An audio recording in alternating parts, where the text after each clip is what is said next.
This is the mitochondria, the site for cellular respiration, which converts energy in food into ATP.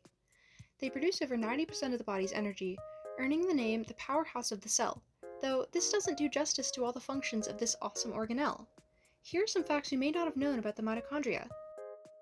The nucleus isn't the only place in the cell that houses genetic information. Mitochondria have their own chromosomes and rhizomes right within their double membrane. Mitochondrial DNA codes for specific proteins and enzymes essential for oxidative phosphorylation, as well as hormones and neurotransmitters. As well as this, they also contain code to create whole new mitochondria.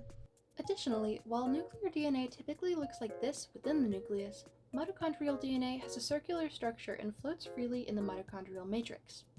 Because nearly every cell in the body contains mitochondria, and therefore mitochondrial DNA, analysis of these genomes is an essential component in forensic science.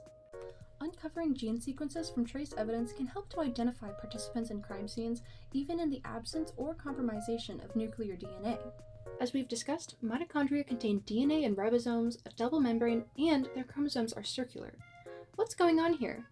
The answer may be found in the endosymbiosis theory proposed by Lynn Margulis, who noted these traits of mitochondria as similar to those of bacteria.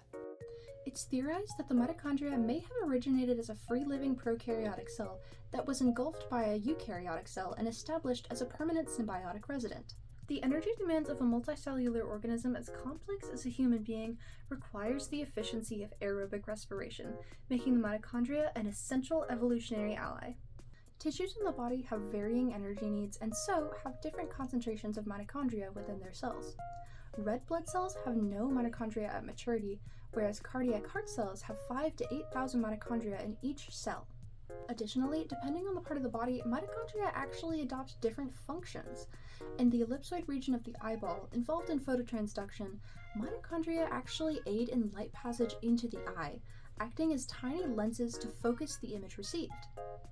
In contrast to nuclear DNA, which is a random mix of your parents' genes thanks to sexual reproduction, mitochondrial DNA is only maternally inherited.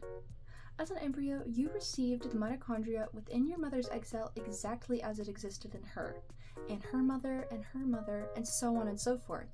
This can give insights into tracing genealogy through the maternal side of your family tree. There are even investigations utilizing mitochondrial DNA patterns to look at early human migration paths. The moral of this story is, for one, the mitochondria is extraordinary, but also that the entire world is run on mother's love. Thank you for watching!